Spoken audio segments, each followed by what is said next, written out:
ऐसी लीला करते हैं कि हृदय विचित्र ढंग से पीड़ित हो जाता है। मतलब कुछ ऐसी ठाकुर जी की लीलाएं जिनमें बुद्धि काम नहीं करती, लड़ने का मन होता है, तब लगता है कि इनसे भी आसान करे, जो मनावे सो खेलो तुम। अब हम नाम बल से, गुरुदेव ने जो मंत्र दिया है उसके बल से देखते हैं कि तुम हमारे सानिध्य में रहते हो कि नहीं, निरंतर हमारे पास रहते हो कि नहीं। ये हम अपनी बात कह रहे हैं, आपको जैसा लगे तो अलग अलग भाव आते हैं। कल से हमारे यही भाव चल रहा है कि ठीक है, तुम स्वतंत्र हो, जैसा मन माने तैसा करो, लेकिन जो हमें गुरुजी ने मंत्र दिया है, जो हमें नाम दिया है, हम कभी इसको स्वप्न में भी नहीं छोड़ेंगे, निरंतर जपेंगे। और इसके प्रभाव से देखते हैं तुम चलते हो अनुकूल कि नहीं चलते हो। पक्का समझ लीजिए, ज्यादा इनसे भी घिघियाने की जरूरत नहीं है ना। नाथ नाथ नाथ तो कभी कभी ये भी चढ़ जाते हैं ऊपर। हाँ, ज्यादा इनसे भी हमारी लाडली जो तभी कभी कभी जब भ्रकुट टेढ़ी करती तो फिर अपने आप हो। हाँ, इसलिए थोड़ा सा कल की हमें लीला आएगी प्रसंग, उस लीला से हमें बड़ा दुख हुआ कि इतने समर्थ होते हुए अपने भक्तों के साथ ऐसी लीला, कभी कभी ऐसी लीलाएं आती है ठाकुर जी की गुस्सा लगता है इनके ऊपर। यद्यपि अज्ञानी जी हैं इसलिए ऐसा कहते हैं, पर फिर भी लगता है कि मतलब आप इतने समर्थ होते हुए कभी कभी, मतलब अब जिनके और कोई है तो अपने मन को बहला लेगा, अब अपना तो हृदय में फिर ऐसी पीड़ा होती कि हम आपके सहारे, आपका यश गाते, आप ही हमारा जीवन। और फिर ऐसे जनों के साथ ऐसा खेल तो कुछ कम समझ में आता है। कल एक प्रसंग में अभी आएगा, श्री रामानुजाचार्य जी को एक दुष्ट राजा ने बुलवाया तर्क के लिए, अभी प्रसंग आएगा। तो उनके शिष्यों ने, कुरेशाचार्य जी महापूर्ण जी ने कहा, मुझे पता है कि वो मारने का प्लान कर रहे हैं, हम आपको नहीं जाने देंगे, हम जाएंगे। वो गए तो उस दुष्ट राजा ने दोनों महापुरुषों की आंखें निकलवा ली। ठाकुर जी के लिए गए, ठाकुर जी के लिए तर्क किया। ठाकुर जी का कल हमें बहुत विक्षेप बना रहा घंटों इस बात का, यार मतलब इतने समर्थ होते हुए फिर ऐसे सिद्ध महापुरुषों की आंखें निकलवा ली। और इतना हुआ कि एक महापुरुष का तो शरीर ही पूरा हो गया, महापूर्ण जी का, रास्ते में ही खून स्राव, रक्त स्राव हो रहा है। तब लगा यद्यपि है तुम्हारी लीला ही, पर हमारे पचती नहीं है ऐसी लीला। आपके लिए जीवन है, आपके लिए। वो बाद में भले उसकी दुर्गति हो, लेकिन वर्तमान में तो आपका यश गान करने वाले, आपको जीवन समर्पित करने वाले। यद्यपि उन महापुरुषों को कोई फर्क नहीं पड़ा, अपने लोग कायर जन जैसे है ना, वही डरते हैं। वीरों को तो आनंद आता है जब उनके घाव होता है, तब युद्ध भूमि में जब उनके अस्त्र शस्त्र लगते हैं तो उनको आनंद आता है, लेकिन अपने जैसे कायरों को लगता है कि उनको घाव। वो तो महाआनंद में डूबे हुए महापुरुष हैं, उनको तो कोई फर्क नहीं। पर अपना हृदय कचोट गया कि आपके लिए जो तर्क कर रहे हैं, आपके लिए जी रहे हैं, आप ही तो गुरु रूप हो, गुरु को बचाने के लिए जो सभा में जा रहे हैं, उनकी आंख निकलवा ली गई। तो इसीलिए लगता है कि आपका भी आश्रय न रख करके आपके नाम का आश्रय ले, क्योंकि नाम हर समय साथ रहता है। और हम नाम में तन्मय रहेंगे तो आपको चलना ही पड़ेगा हमारे जैसा। हमें तो लगा कि इनसे ज्यादा इनका नाम, सुमिर पवन सुत पावन नामू, अपने बस करी राखे रामू।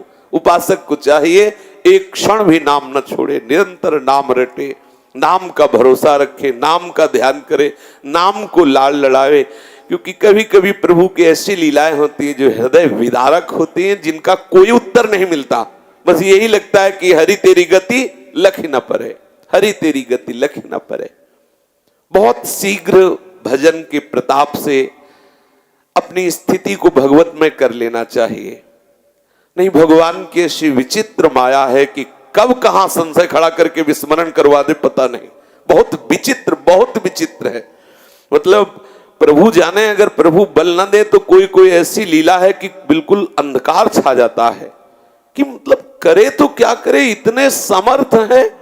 बोलो, जो प्रभु के नाम की जय जयकार करके उनकी आंख निकलवा ली गई और आप खड़े देखते रहे।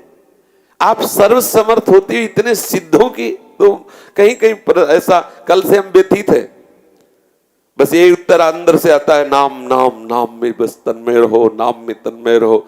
और फिर आता है कि ये ठीक लाडली जी के सामने ही रहते हैं, हमारी प्रियाजू के सामने ही ठीक रहते हैं, नहीं बहुत चंचल हैं, बस अगर इन कहीं शासन में है तो हमारी लाडली जी के शासन, जाके अधीन सदा सांवरो या ब्रज को सिरताज। हमारी भूरी गोरी किशोरी के चरणारविंद के चिंतन के समय ये सावधान रहते, नहीं तो भगवान बन जाते हैं, ऐसे भगवान बन जाते, ऐसा कष्ट, मतलब प्राण चले गए, महापूर्ण जी के प्राण निकल गए, इसी बात से आंखों से रक्तस्राव होता रहा और ठाकुर जी उनको अपने धाम ले गए। चलो ठीक है, शरीर छूटा, धाम चले गए, लेकिन प्रगट में तो जो भक्तजन पढ़ते हैं तो उनके कोमल हृदय में कितनी चोट पहुंचती है कि आपके लिए समर्पित जनों की आंखें निकलवाई जाए और आप शांत बैठे रहे। ये तो इसीलिए ये जो शरीर बंधन है, इससे मुक्त होना अति अनिवार्य है। सच्ची मानिए, अभी अज्ञान के कारण समझ में नहीं आ रहा, बहुत बड़ा फंसाव फंस गया, ये माया का बहुत बड़ा फंसाव फंस गया है। आज हम मनुष्य शरीर को स्वीकार किए हुए हैं तो हमारी बुद्धि कुछ काम कर रही, कल जब हम सुअर कुत्ता बनेंगे तो हम बिल्कुल और बंध जाएंगे। ये शरीरों के बंधन से मुक्त हो जाओ, यही एक अवसर है, यही एक अवसर। और प्रभु की भी आशा ना करो, प्रभु के नाम की आशा करो। ये कल से हमारा भाव बदला है, प्रभु के नाम में लगो, प्रभु के सुमिरन में इतना तन्मय हो जाओ कि तुम्हें जो मन भावे सो करो, हमें कोई शर्त नहीं आपसे, कोई मांग आपसे नहीं, कोई बचाव पक्ष आपसे नहीं। इतना नाम में डूब जाओ कि शरीर की शुद्ध ही ना रहे, इतना नाम में डूब जाओ कि पीछे पीछे डोले और आपसे पूछे क्या चाहिए तो आप पूछो कि आपको क्या चाहिए। ये नाम बल, और नाम में ऐसी सामर्थ्य है, पक्का है, ज्यादा घिघियाने की जरूरत नहीं है। गुरु ने हमें समर्थ बना दिया है, उनका नाम दिया है, उनका मंत्र दिया है, सतत नाम। तभी संतों की जब सूक्ष्मता की बात पढ़ते थे तब लगता था कि अधिक बात ये मंत्र और नाम की तरफ क्यों प्रेरित करते हैं। इसीलिए अगर इनकी तरफ हम कोई बात रखेंगे तो पता नहीं कौन सी चाल चल जाए कि हमारा मन विश्वास न करे, इसलिए हम इनसे भी आशा नहीं रखते। आशा और विश्वास पूर्ण नाम पर करते हैं। ये जाएंगे कहां, इनको जो मन भावे सो करे। ये हम हृदय की बात करें, हृदय की। कल से हमारा हृदय या तो हमें उत्तर दे ठाकुर जी, कोई ना कोई संकेत दे, ऐसा क्यों, ऐसा क्यों। बड़े बड़े जो महापुरुष आपके लिए प्राण समर्पित किए हैं, ऐसे दुष्ट लोग उनकी आंख निकलवा लो, आप देखते रहो। आप काल के भी महाकाल हैं, यदि आप अपने स्वरूप में खड़े हो जाएं तो त्रिभुवन को चाट जाए, कहीं कोई नजर ना आवे। यद्यपि सब रूप आपके, जब खेल ही आपका है तो फिर ऐसा भी खेल क्यों जो अपने जनों को जिताओ ना। आप ही तो खेल करने वाले, तो ऐसा भी क्या खेल कि अपने जनों को रौंद दो, अपने जनों को गिरा दो। ऐसा बोले हम अपने जनों का यश तो आंखें ही निकलवा के यश होता है क्या, और भी तरह से तो यश हो सकता है। कुछ लीलाएं ऐसी होती भाई बिल्कुल समझ में नहीं आती। अब माधोदास बाबा ने मांगा थोड़ी था कि कई दिन के भूखे थे, ठाकुर जी स्वयं भोग की थाल पहुंचाई और वो पीठ किए इसीलिए बैठे थे, कुटिया की तरफ पीठ किए, दरवाजा जो है उसमें पीठ ऐसे किए कि भैया ना किसी को देखेंगे ना किसी से मतलब, राधे श्याम राधे श्याम। पीछे से आवाज किया कि बाबा ये ठाकुर जी का प्रसाद है, पा लेना। ठाकुर जी आवाज दे रहे हैं, उनका भजन पूरा नहीं हुआ था, बोले रख दो हम अपने समय से पा लेंगे। जब उठे तो देखा बहुत सुंदर स्वर्ण की थाल, तो सोचा किसी धनी मानी का होगा। प्रसाद पाया, बड़ा सुखद लगा। समुद्र से धोकर थाल ऐसी कुटिया में खड़ी कर दी दीवाल में कि जिसका होगा ले जाएगा। अब आप देखो, उन्होंने मांगा तो नहीं था भोग, आप ही लाए करुणा करके। अब आप अपने पार्षदों को भिजवाते हैं, पता चलता है कि भोग की थाल बाबा की कुटिया में है।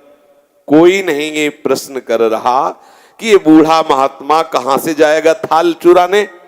कितनी पिटाई करवाई, सब पार्षदों ने खूब पीटा श्री माधव बाबा को। पता नहीं इन लीलाओं से इनको कौन सा सुख मिलता रहता है। ये अपने आप छेड़ते हैं, अपने आप पीटते, फिर देखते कि कैसा इसका हृदय है, कैसी इसकी स्थिति है। हरि तेरी गति लख न परे।